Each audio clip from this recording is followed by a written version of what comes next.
Future Hacker Life Path Future. Olá pessoal, bem-vindo ao Future Hacker. Temos aqui um grande conhecido, amigo já do Future Hacker, que é o Gui Rangel. Ele é futurista, advisor, pesquisador, agente provocador e CFI Experience Designer. Um apaixonado por tecnologia, inovação, criatividade e desenvolvimento humano. Se formou em publicidade e propaganda pela ECA e viveu experiências profissionais no Brasil e no exterior. Morou muito tempo no Oriente Médio. Quem ouviu já o podcast dele é sensacional, que ele conta um pouco dessa história toda, da passagem dele do Oriente Médio. Mas aqui a gente vai explorar outros temas aqui. Bem-vindo, Gui, novamente ao Future Hacker. Obrigado, André. É um prazer estar com você, conversar com você. Sempre uma experiência engrandecedora, boa para sair inspirado. Muito bom, muito bom. Gui, vamos lá, cara. Como a audiência já te conhece, eu não vou ficar falando muito de delongas aqui, cara. Vamos direto ao assunto, cara. Metaverso. Vamos no metaverso. Você é explorador, cronista e decodificador de futuros possíveis e desejáveis sobre esse tema, né? Tem feito centenas de palestras aí pelo Brasil afora. Primeiro, cara, como inspirar e preparar organizações, né, nesse embarque ao desconhecido mundo do metaverso? E uma segunda questão, se você acha que essa parceria da Meta com a Microsoft pode salvar esse Matrix? Olha, para começar, eu gosto de dizer que o metaverso ele é inevitável. Ele já está acontecendo há muito tempo. Eu lembro que a minha primeira experiência com o metaverso, aquilo que poderia se tornar metaverso, que falava sobre essa possibilidade extraordinária de mudar nossas vidas, foi no começo dos anos 2000. Em 2002, acho que o primeiro jogo online RPG que você jogava com um monte de gente ficou disponível no Brasil. Eu comecei a jogar aquilo, que era o que eles chamam de sandbox, onde você pode ir para o lugar que você quiser, se aventurar naquele ambiente meio Senhor dos Anéis. Mas o mais interessante desse jogo era compartilhar esse espaço com outras pessoas. E era muito interessante que as pessoas se juntavam em grupos que se ajudavam, viviam as aventuras juntos, aventuras mais complicadas, e tinham seus líderes. E eu, nesse processo, eu conheci muita gente. O líder do nosso grupo era um senhor americano de 70 anos, que era um oficial aposentado da Guarda Costeira Americana, que morava no Canadá e jogava junto com a esposa. O filho deles também jogava, ele morava no Texas, e o meu melhor amigo era um caminhoneiro que atravessava os Estados Unidos dirigindo, parava à noite nos hotéis lá, abria o computador, a gente jogava, fazia mil coisas, fazia aventuras e conversava. Então eu percebi que essa ideia do mundo digital se misturando com o mundo real já estava acontecendo. E esse processo está se desenvolvendo há muito tempo. Só que de repente, por conta da pandemia e essa necessidade de um desenvolvimento da nossa relação com o mundo digital, surgiu como uma grande solução para aperfeiçoar as ferramentas disponíveis, que eram improvisadas ainda muito primitivas, que são o Zoom, o Meet da vida, o Teams, que proporcionam uma conexão, mas que ainda tem grandes barreiras para fazer com que a colaboração se manifeste na sua plenitude. Então hoje tem um esforço muito grande para desenvolver essas tecnologias. A visão ainda está muito longe daquilo que a gente visualiza, aquele mundo de ficção científica que é desenhado, que é mostrado em filmes como Jogador número um do Steven Spielberg, que é uma das grandes referências visuais para o que o metaverso pode se tornar, mas essa energia está sendo colocada, tem muito talento, muita intenção e muita conexão entre vários players que vão dar força para que essa ferramenta, essa ideia, essa tela em branco que é o metaverso, como uma ferramenta para ajudar a gente a aprender, a se divertir, a colaborar, a consumir e interagir de forma social, vai tomar uma forma cada vez mais integrada com as nossas necessidades, focadas na experiência humana, não algo que é incompleto. Perfeito. E vamos falar das empresas. Como é que as empresas elas podem testar? Elas estão numa fase agora, primeiro de entender, né, o que é o metaverso, né? Mas você já vê algumas iniciativas legais de empresas começando a já fazer algum tipo de trabalho ali dentro ou não? Sim, você mencionou essa parceria agora entre a Meta e a Microsoft. O que acontece é que a Meta ela tentou abraçar e se tornar a dona do metaverso. Assim, eu quero ser um primeiro entrante entre os grandes players. Só que eles não conseguiram ter atração, nenhum produto que tivesse esse apelo para as grandes massas. Ainda é muito nicho, tem uma grande resistência e a sociedade está um pouco contra a ideia do Mark Zuckerberg ser o grande timoneiro dessa nova realidade. Aí vem empresas como a Microsoft, que já tem uma ferramenta de integração dessas os elementos de produtividade que estão disponíveis, que estão trabalhando nisso em paralelo. usando realidade virtual e realidade aumentada de uma forma cada vez mais integrada, cada vez mais intensa. E agora eles pegam e compram a Activision Blizzard, que traz dentro de si toda essa capacidade de entender o universo gamer, que é um dos grandes agentes de construção do metaverso. Então, a gente vê essas iniciativas ganhando muita força. Mas o que eu acho que é fundamental, foram alguns players interessantes que estão acontecendo aqui e ali, mas essa ideia da união dessas empresas, desde as muito grandes como a Adobe, a Microsoft, a Meta, até as pequenas startups, naquele fórum de estandartização do metaverso, que é como a gente vai criar um corpo conectado de muitos mundos que vão estar embaixo desse guarda-chuva do metaverso.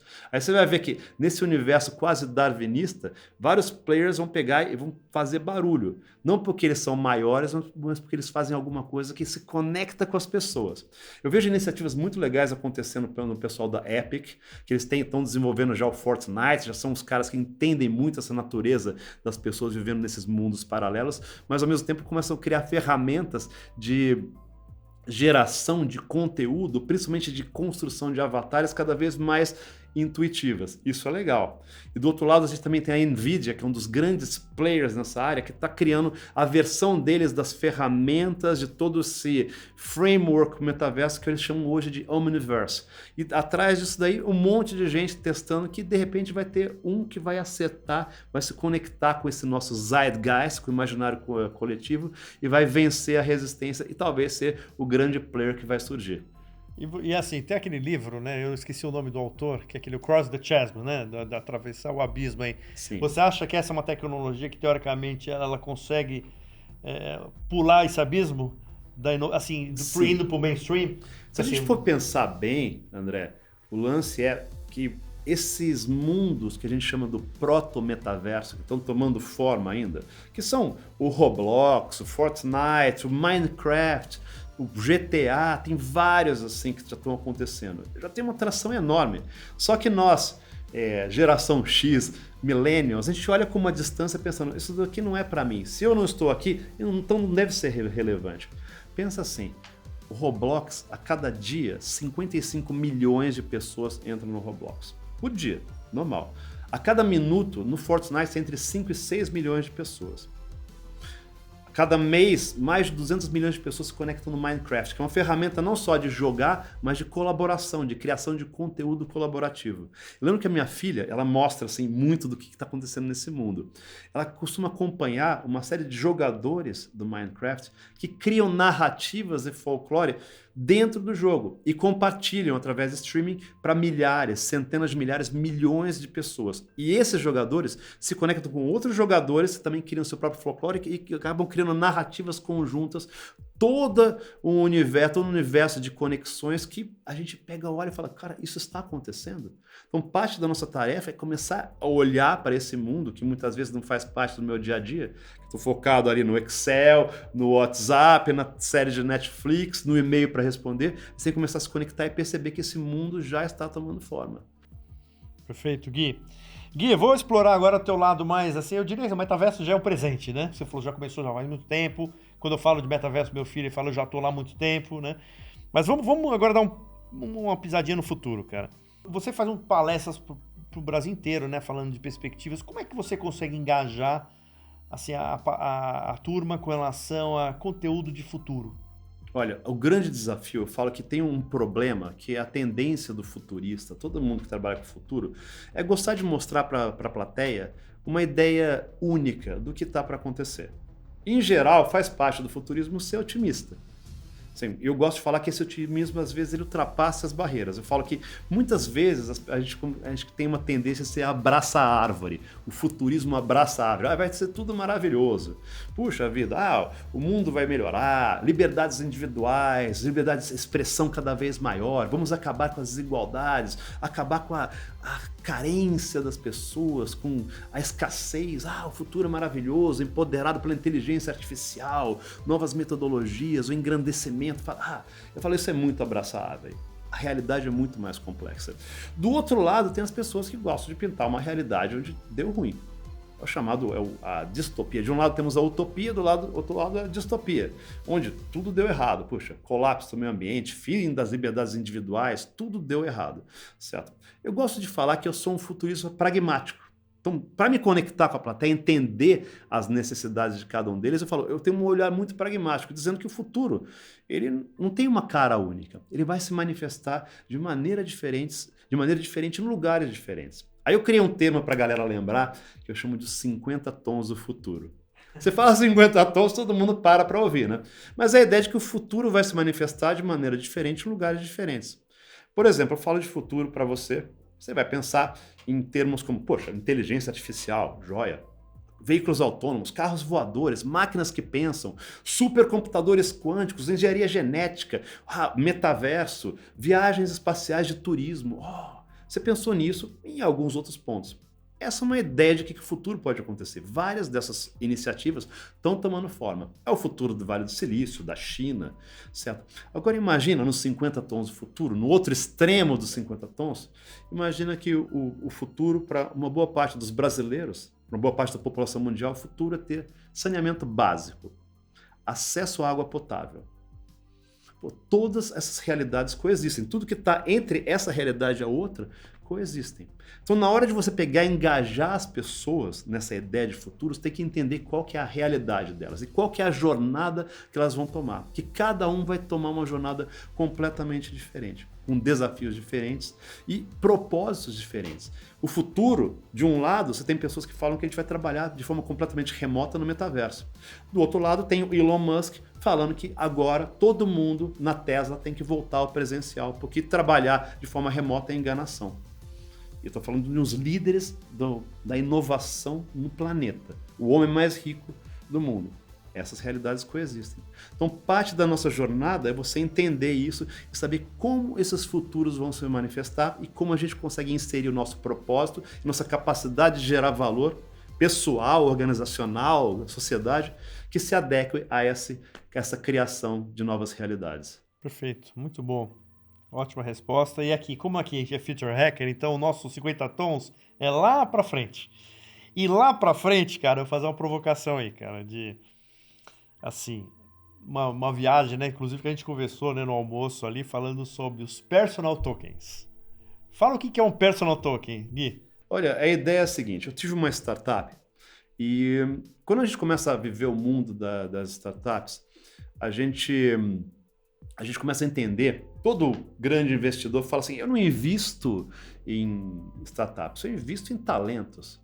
Porque a startup pode fazer um pivô, tudo, mas se eu encontrar as pessoas certas, vai ser um bom investimento. Então, a ideia deles, mais do que o modelo de negócio que está sendo provado, é você encontrar as pessoas que são capazes de transformar aquela visão, seja ela qual for, em realidade. Perfeito. Aí, o que eu ouvi recentemente parece que é uma evolução assim, dessa realidade. Poxa, se a gente está investindo em pessoas, por que não investir em pessoas? Certo? Então, a ideia do ser humano ser o foco do nosso investimento. Você criar hoje venture capitals, em fundos de investimento que vão escolher, ao invés de modelos de negócio, pessoas que têm um potencial transformador. Aí já não é mais criar uma startup que vai pegar e reinventar uma área da economia, que vai abraçar uma parte do mercado gigantesca e disruptar totalmente a economia, mas são pessoas que são capazes que vão gerar valor e retorno para esse investimento. Então a pessoa começa a virar esse token no qual você vai investir. Você começa a usar uma metodologia para encontrar quem que é essa pessoa. E o que ela faz? Será que é um médico extraordinário que vai gerar receita e você combina essa parte dessa tokenização e você tem um período dessa vida onde você vai ter um investimento que ela pode pegar e usar para acelerar essa proposta de valor que ela mesma está buscando e vai trazer um retorno num período e depois ela pode continuar a sua jornada.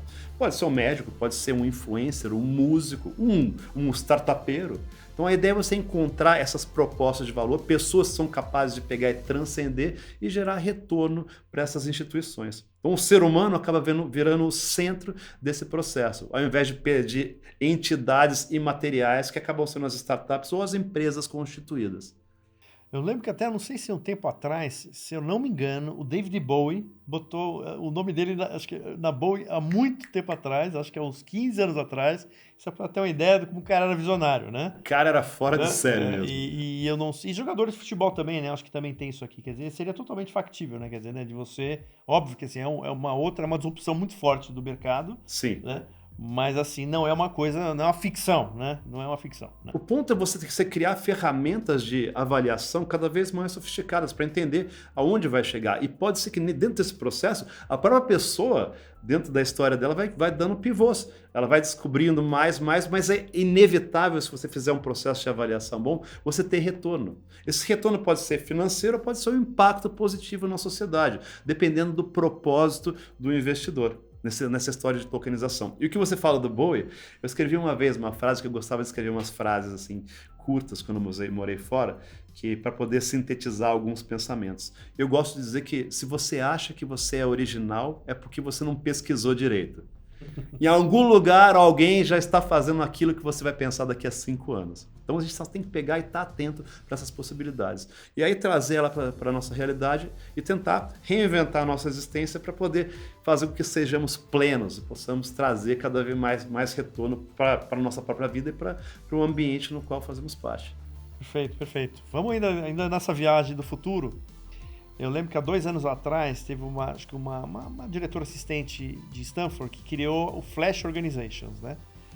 Teoricamente, são empresas que você cria na nuvem, as pessoas têm as competências, elas se aplicam, teoricamente, elas ficam sócias dessas empresas. Óbvio que é uma coisa experimental. Mas você acredita que num futuro próximo é possível você ser sócio de várias pessoas, de várias empresas em qualquer lugar do mundo? Sim, com certeza. Essa desmaterialização dessas conexões ela é uma consequência inevitável do movimento que a gente está fazendo, de geração de valor. A economia tradicional, analógica, ela era toda estruturada. Você tinha que ter até um espaço físico para poder ser definido como empresa. Você tinha o prédio da empresa. Lembra que tinha embaixo lá da descrição da empresa, sede própria? Era uma coisa linda, né? Pô, bacana. Aí você tinha que ter tudo, tava uma estrutura hierárquica muito clara, beleza.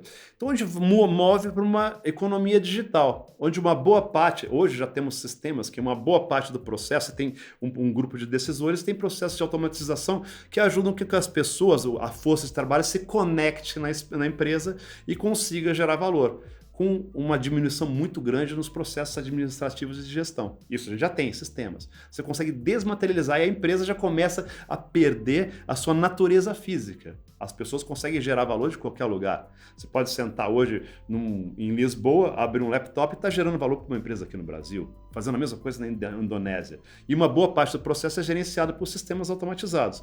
A tendência é você poder criar sistemas cada vez mais autônomos, onde você tem um grupo de iniciadores, seria a economia pós-digital. Você tem iniciadores que desenham o sistema, a maneira que funciona, tem uma série de sócios que ajudam a viabilizar esse processo, e depois esse processo ele fica completamente automatizado. Ele detecta necessidades no mercado, recebe pedidos de geração de valor, podem ser pedidos de produção de produtos, soluções, conteúdo, tá? Ele busca no mercado, nesse ecossistema disponível, pessoas que sejam capacitadas e interessadas, conecta automaticamente, faz a pedido, gerencia a geração de valor, a entrega e a remuneração de todas as partes.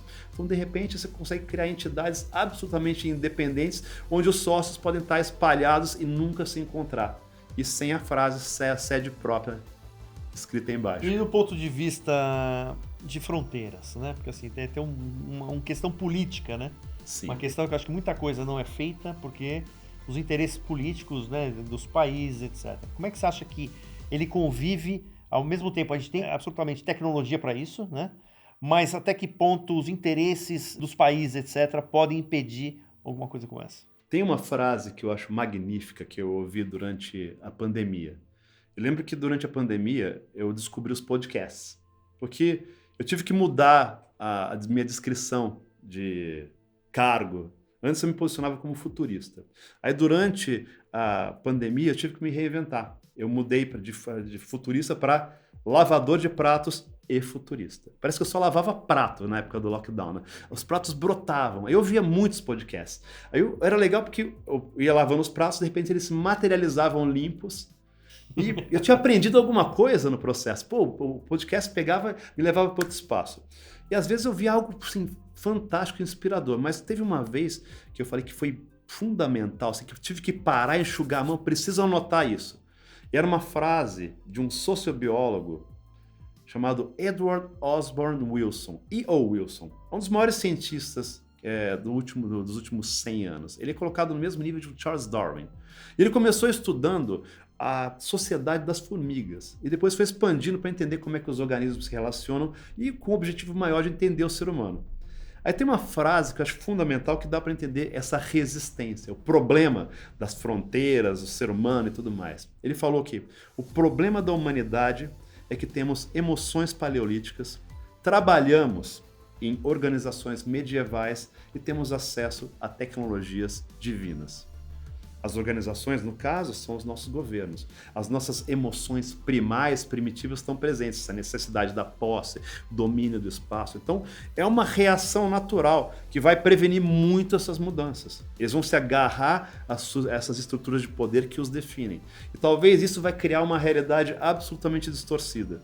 Muito diferente daquela idealizada que a gente gostaria, onde as fronteiras são ignoradas e a tecnologia funciona para o bem humano. O blockchain consegue pegar, fazer com que todo o processo seja cada vez mais transparente, cada vez mais fluido. As criptomoedas tiram o poder dos governos e empoderam o indivíduo. As organizações não têm mais aquela necessidade de responder a estruturas arcaicas, tá? Isso é o ideal, mas essas estruturas têm muito poder, têm muita força e muita necessidade de manter o controle sobre essa realidade. Então, o que a gente está vendo hoje é um conflito que ainda vai dar muito pano para a manga até a gente encontrar um equilíbrio. E esse equilíbrio não necessariamente vai refletir a melhor solução, mas algo que vai ser um compromisso entre essas duas partes.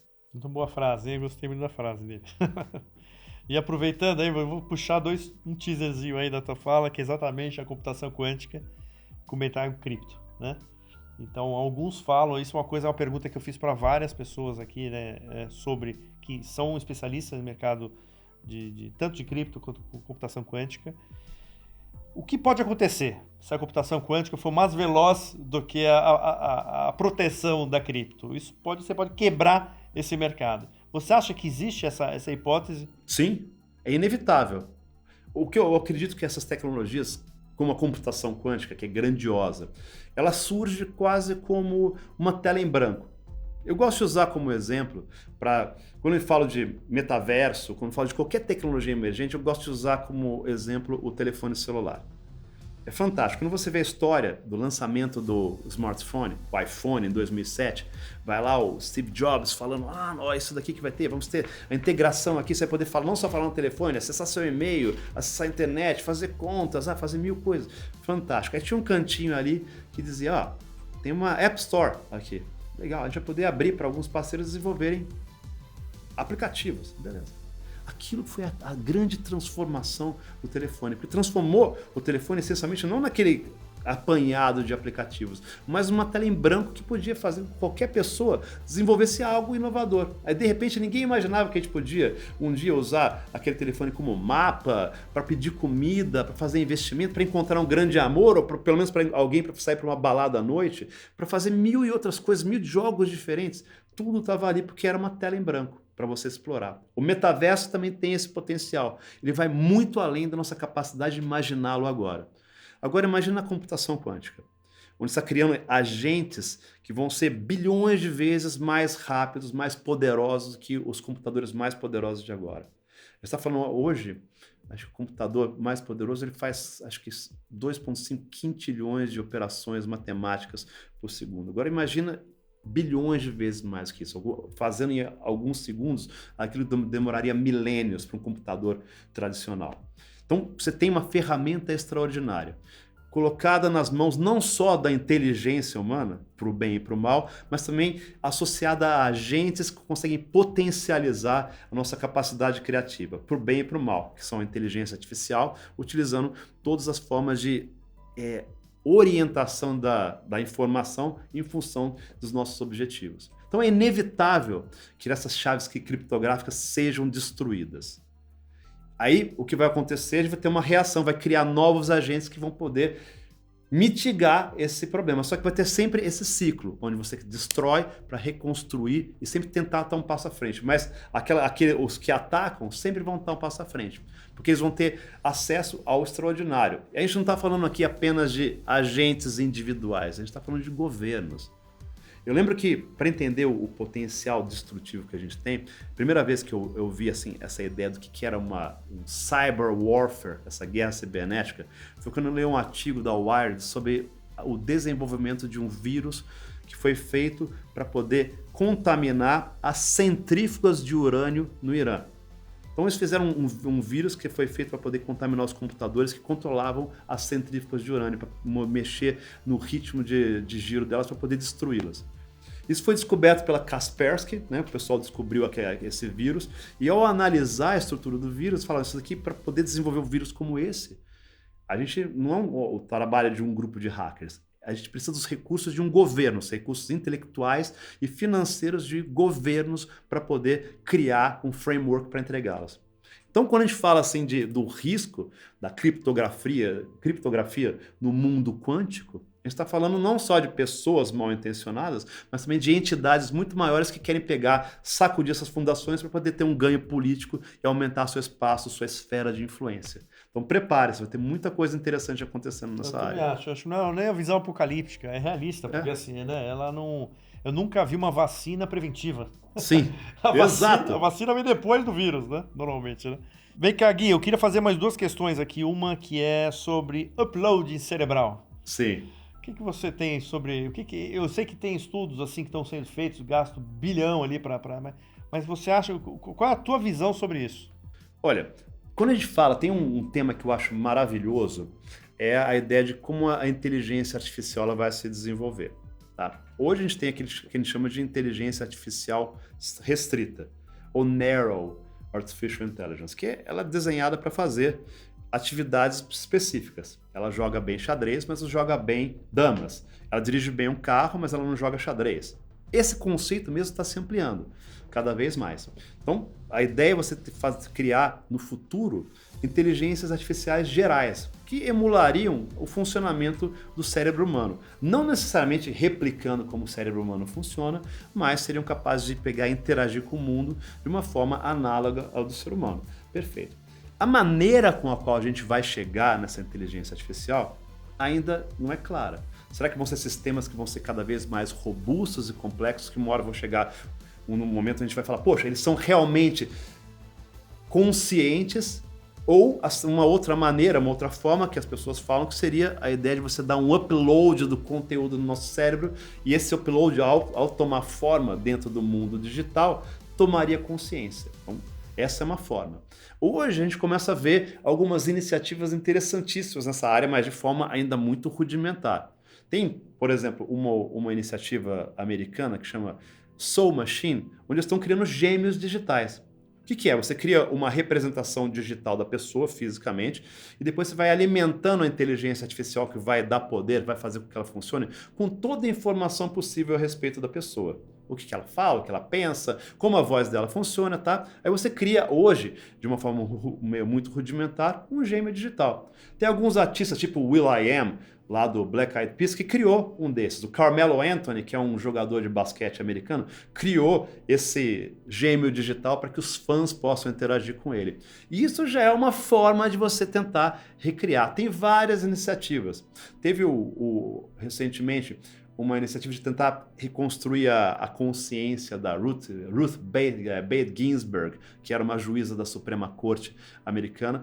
Os resultados, eles ainda são muito artificiais, mas eles já começam a mostrar o potencial dessa área. Tem uma iniciativa brasileira, uma startup chama Legatum, que tem como objetivo preservar, assim, haver uma versão digital das pessoas que foram embora. Então, eles tentam capturar o máximo possível para poder ter alguém, um avô que você perdeu, para você conversar um dia.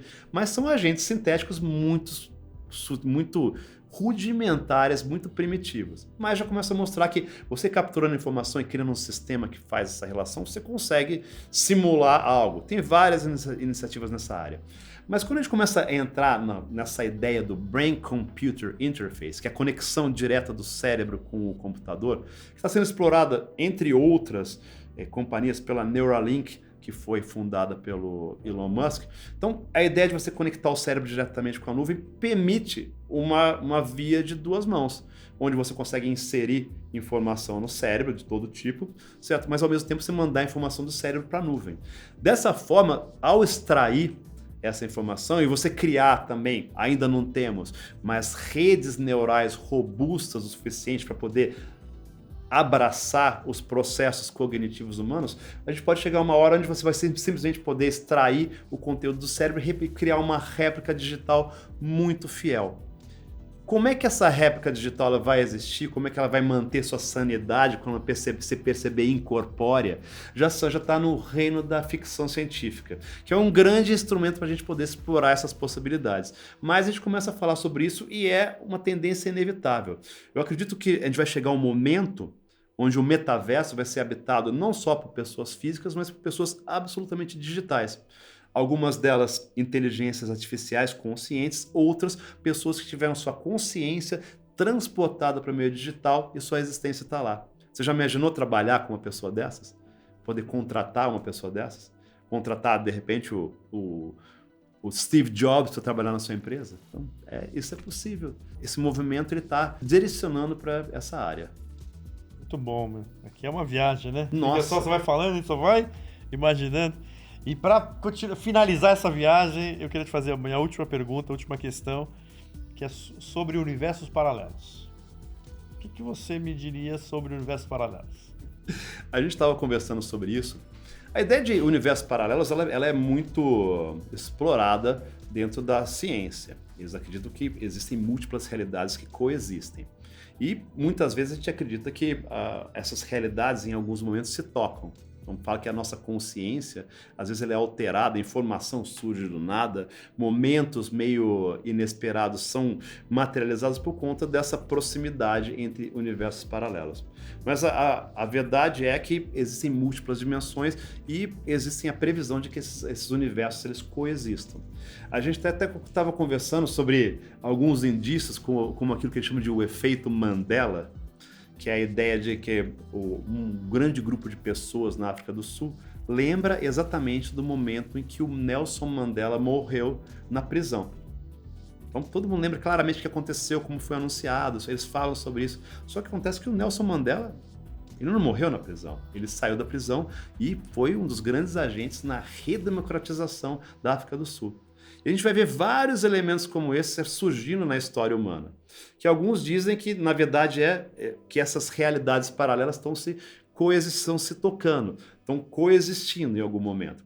Mas o fato é que, para alguns físicos e matemáticos que desenvolveram modelos preditivos, eles acreditam que existe uma chance de, acho que 30% de que essa nossa realidade seja uma simulação. E sendo uma simulação, ela pode ser uma simulação de muitas, dentro de um supercomputador sendo gerenciado, utilizando a energia de estrelas para funcionar. Então, isso é possível. Então, essas realidades poderiam coexistir. Simulações paralelas que estão coexistindo, que podem pegar e se conectar em alguns momentos. Mas está no reino da especulação. A gente tem que pegar e encontrar formas de prová-las. Muito bom. Contando, eu tô imaginando o Ed Harris ali, né? Naquele satélite, né? Sim. Controlando tudo. É o Crystal, né? Esse que era o nome do personagem lá do show de Truman, né? Maravilhoso. Exatamente, muito bom. Ô Gui, queria agradecer pra caramba a tua presença, é sempre, né, muito legal o entusiasmo que você fala com temas assim, né? Temas tão fortes, né? Profundos assim, né? E a gente tá falando de futuro. Deixa aqui as tuas considerações finais aí. Pô, o que é bacana desse momento é que a gente vive uma época onde tudo está acontecendo de uma forma muito acelerada. E eu gosto de dizer que o futuro a curto prazo ele é decepcionante, porque a gente vê ele chegando, mas a longo prazo ele é impressionante. Tem algumas previsões que dizem que os próximos 20 anos vão trazer mais mudanças para a humanidade do que os últimos 300 anos de história humana. Isso a gente vai viver. Será que a gente está preparado para isso? Então, acho que a parte desse processo que me apaixona é que eu digo que eu gostaria que eu me tornasse desnecessário. Eu, como futurista, alguém que tem como obrigação ou tarefa maior olhar para o futuro para poder inspirar as pessoas a se conectarem com eles. Então acho que a minha grande inspiração no processo seria que as pessoas desenvolvessem esse olhar, abraçassem as possibilidades e, mais do que nunca, deixassem de ser meros observadores, se tornassem criadores, protagonistas na criação dessa realidade onde a gente quer viver. Eu gosto de dizer que a minha mensagem maior é que a gente tem que ser a mudança disruptiva que vai tornar nosso eu presente obsoleto. E é isso aí. Perfeito, Gui. Ótimo. E a gente está fazendo o nosso papel aqui, trazendo o futuro para o presente. Um abraço. Valeu, cara. Valeu. Future Hacker. Life. Path. Future.